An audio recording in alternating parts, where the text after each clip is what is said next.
StudyGate Digital Learning Technologies.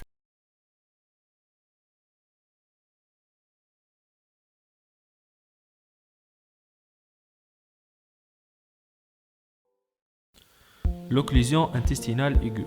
C'est par définition l'arrêt permanent et complet du transit intestinal au niveau d'un segment du tube digestif situé entre l'angle duodéno-jejunal, l'angle de Treitz, et l'anus. C'est-à-dire, si l'arrêt est en amont de l'angle duodéno-jejunal, ce n'est pas une occlusion intestinale aiguë, c'est un tableau de sténose digestif haute. Donc la définition, il faut la prendre. C'est l'une des urgences chirurgicales les plus fréquentes. Il faut différencier donc l'occlusion haute, c'est l'occlusion du grêle, bien sûr à partir de l'angle de Treitz jusqu'à la valvule iléosécale. Et l'occlusion basse, c'est l'occlusion du côlon à partir de la valvule iléosécale jusqu'à l'anus. Donc deux tableaux. D'emblée, il faut différencier deux choses. L'occlusion symptôme, ce qu'on appelle l'occlusion symptôme, c'est-à-dire l'occlusion intestinale aiguë, c'est un symptôme. Donc il y a une étiologie derrière l'occlusion. Par exemple, un cancer du côlon révélé par une occlusion colique. Donc l'étiologie, c'est le cancer du côlon. Et l'occlusion maladie. Donc l'occlusion maladie, c'est l'occlusion elle-même, donc le symptôme et la maladie. Par exemple, l'occlusion surbrite, donc c'est la maladie. L'occlusion intestinale aiguë, c'est la maladie. Les mécanismes des occlusions intestinales aiguës, deux grands mécanismes. Les occlusions donc mécaniques, il y a un obstacle mécanique qui empêche la progression des matières et des gaz, ou bien les occlusions fonctionnelles, il n'y a pas d'obstacle. Vous faites les occlusions mécaniques, donc il y a deux types, deux mécanismes. Il y a les occlusions par obturation et les occlusions par strangulation. Les occlusions par obturation. La lumière intestinale, ça touche donc la lumière intestinale uniquement. Uniquement l'anse, sans toucher le méso de l'anse. L'obturation donc peut être due soit à un obstacle endoluminal, on va aller voir les étiologies, par exemple un corps étranger, un phytobézoar, soit un obstacle pariétal, donc la paroi des intestins, donc la cause, donc le type le plus fréquent. Donc l'exemple le plus fréquent c'est un adénocarcinome par exemple du côlon, ou elle a une compression extrinsèque, donc soit donc la lumière de l'intestin un obstacle, donc généralement un phytobézoar, ou elle a fait le paroi par exemple développement d'un cancer, ou elle a compression extrinsèque par exemple haja de voisinage qui comprime, par exemple un fibrome utérin géant qui comprime. Deuxième donc mécanisme, les occlusions par strangulation. Et demain ça touche l'anse et le méso de l'anse, zouz ma'badhom. Donc à la fois ça touche l'intestin et le contenu vasculaire. Donc il y a une composante vasculaire. Les mécanismes qui peuvent donner une strangulation, c'est soit un volvulus, donc une véritable torsion axiale de l'anse autour de son méso. Donc il y a une compression donc de méso. Donc كأنه يتعقد مصرانة تتعقد هذيك هي ايش معناها volvulus, strangulation volvulus.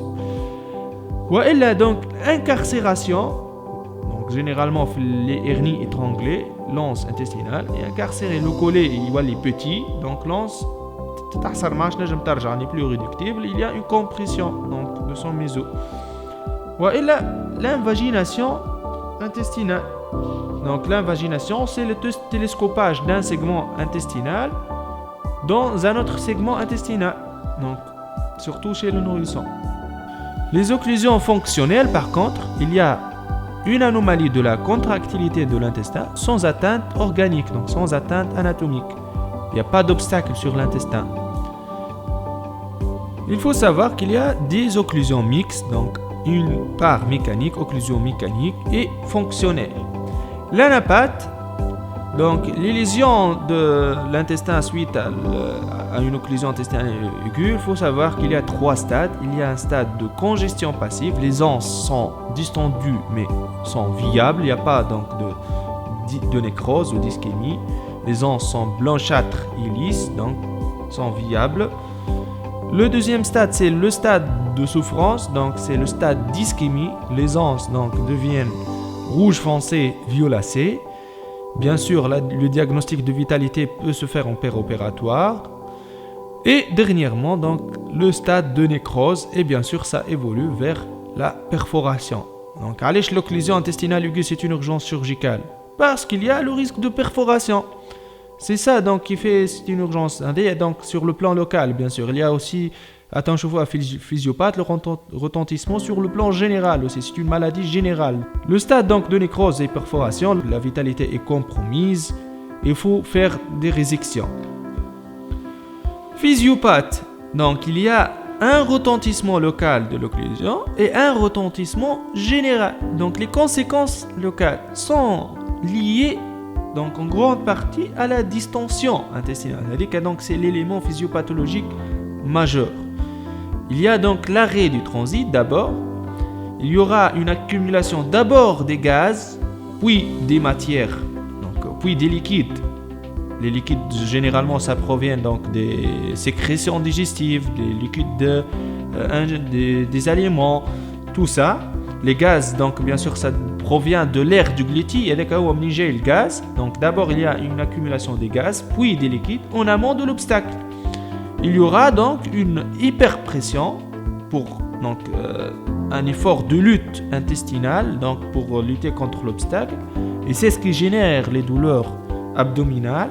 Cette dilatation intestinale va entraîner d'abord une altération donc, des plexus nerveux intramuraux de l'intestin parce qu'ils sont comprimés donc, au fur et à mesure. Il y a une hyperpression comme on a dit. Donc il y aura une paralysie, atonie intestinale.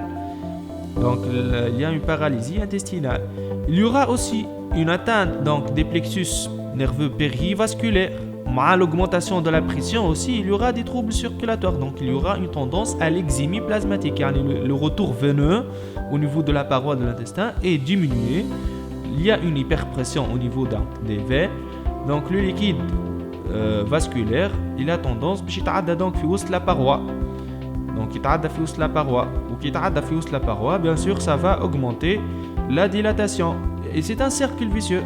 Aussi, la distension va donc diminuer le pouvoir absorbant de l'intestin. Donc, une accumulation du liquide des aliments. Donc, l'élément physiopathologique majeur, la dilatation, elle est auto-entretenue. Donc, il y aura un certain cercle vicieux. Et bien sûr, s'il y aura une strangulation associée, il y aura un facteur vasculaire donc, associé, bien sûr, l'ischémie intestinale. Donc, ça va encore favoriser donc les troubles. D'où l'importance fondamentale de l'aspiration digestive. On va faire les mesures de réanimation. Donc l'aspiration digestive, une sonde nasogastrique en aspiration, parce que ça lutte contre la distension intestinale, qui est l'élément physiopathologique majeur. Les conséquences générales sont généralement liées à la formation du troisième secteur. Le troisième secteur, c'est quoi le troisième secteur? C'est l'accumulation donc, du liquide à la fois dans donc, la lumière, dans l'interstitient, donc au niveau de la paroi, il y aura un œdème interstitiel, et dans la cavité péritonéale, un épanchement intrapéritonéal. Donc le troisième secteur, c'est dans la lumière de l'intestin, dans la paroi et dans la cavité péritonéale. La physiopathologie, donc pourquoi ça se forme le troisième secteur? Parce qu'il y aura donc une hyperpression, une augmentation de la perméabilité capillaire, qui m'appelle donc l'exémie plasmatique, une augmentation de la perméabilité capillaire, donc une fuite plasmatique hors des vaisseaux qui vont s'accumuler dans la lumière, dans la paroi et dans la cavité péritonéale. Donc il y a une perte volumique. Donc le troisième secteur, ça va donner une hypovolémie. Et donc l'occlusion intestinale aiguë, c'est une maladie générale.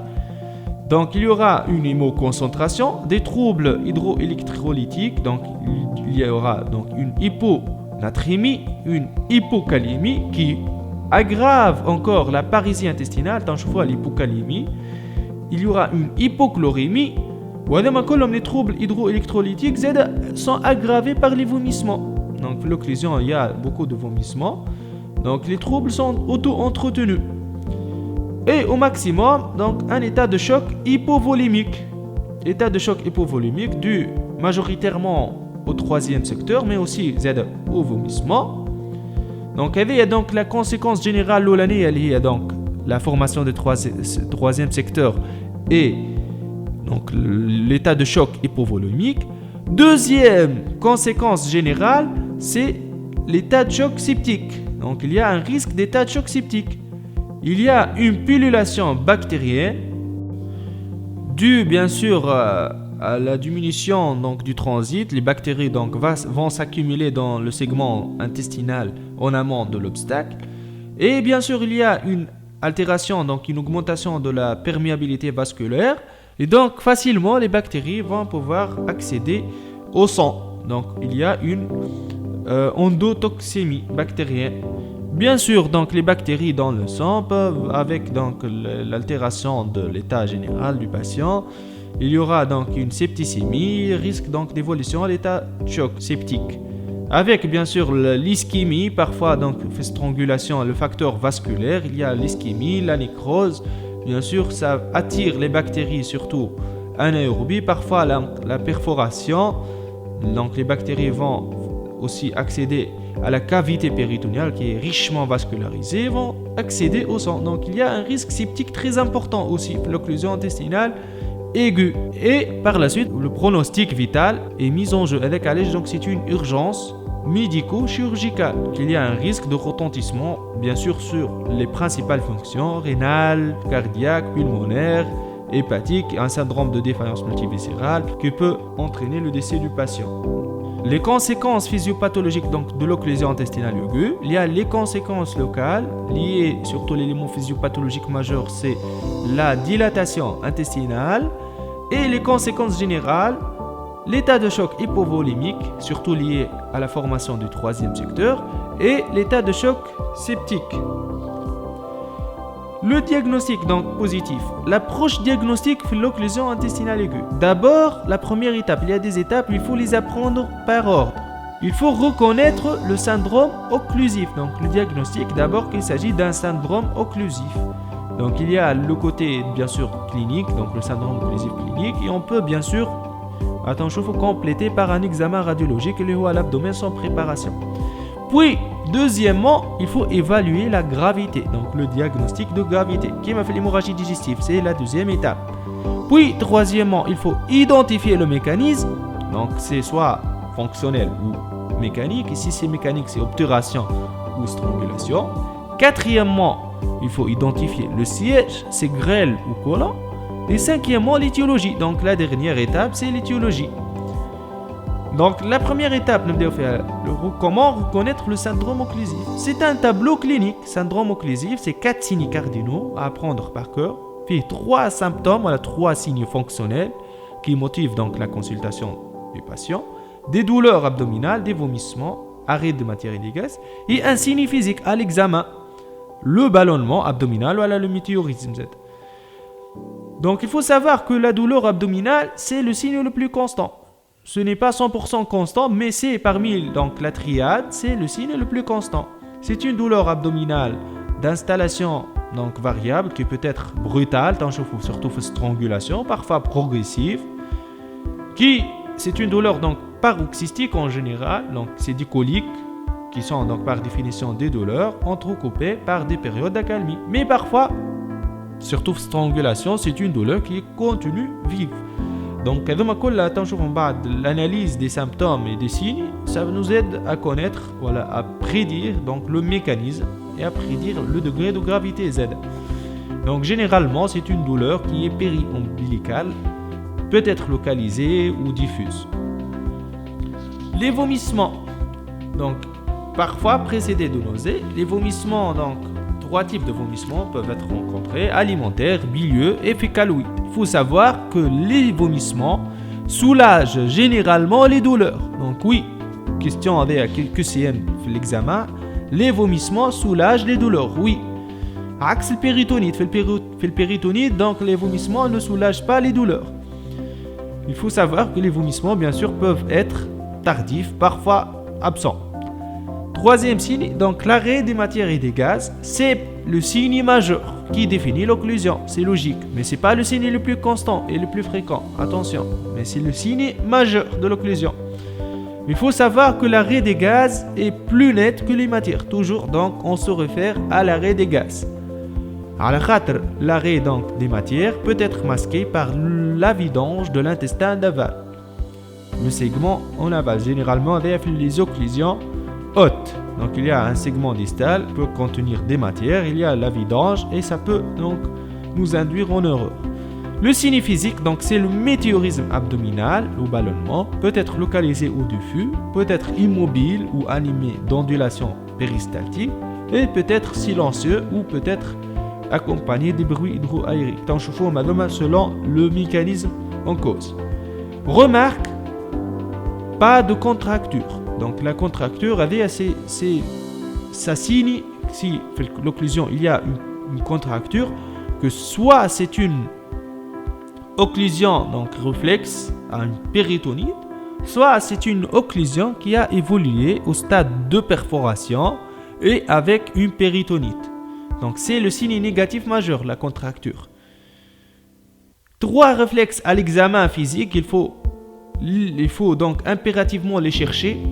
Il faut toujours chercher une cicatrice abdominale. La première cause donc d'occlusion, tant fois fait les étiologies, c'est la brite. Donc il faut, en examinant le patient, chercher une cicatrice. Il faut palper systématiquement les orifices herniaires. Donc à la recherche bien sûr d'une hernie étranglée. Et un toucher rectal systématique à la recherche d'un fécalome, surtout chez les sujets âgés, et une tumeur rectale basse sténosante qui peut être palpable. On a donc 3 réflexes à l'examen. Question d'examen, question de croque.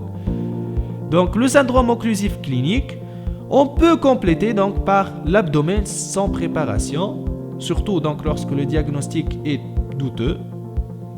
Donc il y a 2 clichés pour l'abdomen sans préparation. Il y a le cliché debout et le cliché couché. Donc ces éléments, donc les signes caractéristiques. Remarque, si le patient ne peut pas se mettre en debout, on peut donc remplacer le cliché aspect debout par un cliché de décubitus en décubitus latéral avec des rayons horizontaux. Remarque aussi, il faut savoir que l'ASP en position couchée, c'est le cliché le plus anatomique. Donc ça donne des informations donc, sur les reliefs donc, des intestins. Donc on peut nous dire ça c'est du grêle, ça c'est du côlon. Donc l'ASP debout. Le signe radiologique qu'on peut voir, c'est les images hydro-aériques, c'est la traduction élémentaire de l'occlusion. On peut voir donc des modifications des parois et du volume intestinal et on peut voir donc de l'épanchement péritonéal. Les images hydro-aériques, donc c'est les niveaux hydro-aériques, NHA. Les clichés de debout. En debout. Donc il faut savoir donc, que ces images, donc ces niveaux hydro-aériques généralement sont dus à des niveaux donc une surposition de gaz au-dessus donc du liquide. Le gaz toujours a tendance à le liquide. La répartition des niveaux, ça peut nous orienter vers le siège de l'occlusion. Il y a les niveaux hydro-aériques de type grêle, les niveaux hydro-aériques de type colique. On généralement remarque qu'on ne dit pas type grélique. Niveau hydro-aérique type grêle, c'est plus correct. Donc ces 10 niveaux type grêle donc, sont trop, généralement plus nombreux, donc plus petits et plus larges que hauts. Les niveaux par contre de type colique sont périphériques, donc suivent le cadre colique, plus haut que large et sont moins nombreux. Les modifications de la paroi intestinale, c'est surtout fait le cliché donc ASP couché, le relief externe surtout. Donc fait le grêle, la paroi peut être amincie ou épaissie, mais fait le côlon, il y a toujours les bosselures. Dès qu'on chauffe les bosselures, c'est toujours donc du côlon. Ça, donc le cliché de ASP couché, c'est très anatomique, plus que l'ASP debout. Le relief interne, c'est plus intéressant. Le grêle, on peut voir donc les plis, c'est des valvules connivantes qui sont continues. Donc les valvules, les plis, donc c'est comme du ressort. C'est comme un ressort. Par contre, fait le côlon, les ostrations coliques sont discontinues. Donc les ostrations sont discontinues. On peut voir aussi, comme on a dit, donc l'épanchement péritonéal, c'est un signe généralement donc de gravité. Et on peut voir aussi donc pneumopéritoine, lié bien sûr à la perforation. Donc c'est un stade de perforation. Donc au total, le syndrome occlusif plus niveau hydroaérique sur l'ASP, ça pose le diagnostic positif. Remarque, si donc le diagnostic reste encore donc, douteux, surtout dans le contexte par exemple post-opératoire, ou à la fin donc des circonstances diagnostiques difficiles, donc on peut céder d'autres examens radiologiques comme le scanner abdominal. Il faut savoir que le scanner abdominal, c'est l'examen de référence. Donc, quel est l'examen de référence pour l'occlusion intestinale aiguë? C'est le scanner abdominal avec injection de produits de contraste. Ce n'est plus l'ASP. L'ASP d'ailleurs n'est plus recommandé. Donc, dans certaines recommandations, n'est plus recommandé. Donc, le scanner abdominal à visée diagnostic positif, c'est l'examen de référence. Même fait diagnostic positif, mais pas fait l'étiologie. Donc, au Tunis, le scanner abdominal n'est pas utilisé pour le diagnostic positif, mais surtout pour le diagnostic étiologique. Donc, le scanner abdominal, ça nous aide pour faire le diagnostic positif, le mécanisme, le siège, l'étiologie, c'est l'examen de référence, et aussi la gravité. Il y a des signes de gravité, donc radiologiques, scanographiques. Généralement, quasi dans toutes les occlusions intestinales aiguës, nous avons un scanner abdominal, sauf quelques rares exemples, qui m'a par exemple les hernies étranglées. Donc on ne fait pas un scanner, on opère d'emblée donc le patient. Donc une fois on a fait le diagnostic positif de syndrome occlusif, deuxième étape, c'est il faut évaluer la gravité. Diagnostic de gravité, c'est très important. Il y a 3 rubriques pour l'évaluation de la gravité, toujours donc il faut les apprendre à Haka. Il y a des critères cliniques, biologiques et radiologiques. Donc, clinique, il y a le terrain d'abord. Si c'est un vieillard immunodéprimé, le délai, 6 heures généralement, donc c'est une occlusion qui est grave. La fièvre, l'agitation, donc l'altération de l'état neurologique, les signes de choc, les vomissements fécaloïdes. Les vomissements fécaloïdes égale chirurgie. C'est un signe de gravité majeure. Kif la défense ou la contracture abdominale, ça signe donc une perforation. Et au toucher rectal, un sang au toucher rectal, ça signe l'ischémie. Donc l'ischémie, ça donne du sang au toucher rectal. Il faut les apprendre. Donc clinique biologique, l'hyperleucocytose, l'élévation donc de la CRP aussi, donc le syndrome inflammatoire biologique majeur, c'est un signe de gravité. L'insuffisance rénale et l'acidose métabolique, l'hyperlactatémie Z. Donc c'est une acidose lactique. Attention, l'acidose parfois peut être donc masquée par les vomissements. Donc les vomissements alcalose, donc ça masque l'acidose. Les critères de gravité donc radiologiques sur le scanner, il y a donc le pneumopéritoine, on peut le voir même sur l'ASP. Donc la dilatation sécale, le diamètre sécal supérieur à 12 cm, ou enfin je connais supérieur à 10 cm, surtout les occlusions coliques, c'est un stade pré-perforatif, donc ça signe le risque imminent de perforation diastatique. L'épanchement liquidien s'est débattu, donc enfin je connais l'épanchement intrapéritonéal, c'est un signe de gravité, enfin je connais il y a des signes de gravité majeurs, donc c'est la pneumatose pariétale, la présence, c'est-à-dire donc de bulles de gaz dans la paroi, donc ça signe déjà la nécrose et donc un stade pré-perforatif. Et un signe d'extrême gravité, c'est l'aéroportie, c'est la présence de bulles de gaz dans le système porte, dans les veines portes. Donc ça signe présence donc de bactéries anaérobies qui sont passées donc dans les vaisseaux, qui sont parvenues jusque dans le système porte. Donc il faut les apprendre, les signes de gravité. Le diagnostic de mécanisme, c'est très important. Donc, il y a les occlusions mécaniques, il y a les occlusions fonctionnelles. Pour les occlusions mécaniques, il y a d'abord l'obturation. Il faut savoir que c'est donc les plus fréquentes. L'obturation, donc c'est le mécanisme le plus fréquent. La strangulation, les occlusions fonctionnelles. Ça touche donc aussi bien le grêle que le côlon, ZOUS. La strangulation, par contre, ça touche donc le plus souvent le grêle. Il y a un seul cas où ça touche le côlon, c'est le volvulus du côlon, sigmoïde. Donc c'est généralement le grêle, la strangulation. Et c'est très important le diagnostic de mécanisme. Pourquoi? Parce que la strangulation, c'est très grave, c'est plus grave que l'obturation. Donc il y a la vascularisation du segment intestinal qui est compromise, évolution rapide vers l'ischémie, les risques de nécrose et perforation. Et c'est une occlusion qui donc s'améliore jamais donc sous une sonde d'aspiration. Il faut aller opérer le patient. Donc la strangulation égale chirurgie en urgence. Après bien sûr une courte réanimation. Par contre l'obturation, tant que vous faites la prise en charge, ça peut s'aider sous sonde d'aspiration nasogastrique. Donc comment différencier le mécanisme donc obturation ou strangulation? Il y a donc des affinités en sémiologie donc pour différencier entre obturation et strangulation. D'abord, fait le clinique. Donc, fait l'obturation, le début est plus progressif. Par contre, fait strangulation, le début est très brutal. La douleur, généralement, elle est plus modérée. Donc, évolue paroxystique, spastique, donc spasmodique au niveau de l'obturation, parfois précédée par des syndromes subocclusifs. Par contre, fait strangulation, c'est une douleur très intense, continue, sans rémission, il n'y a pas d'accalmie, il y a un fond continu très douloureux. C'est la douleur donc d'origine vasculaire. Les vomissements en strangulation sont précoces et c'est des vomissements incoercibles. Le météorisme, fait l'obturation, il est diffus, généralement très important, qui est symétrique, mobile donc, et indolore, et il y a donc des bruits hydroaériques liés aux ondulations péristaltiques.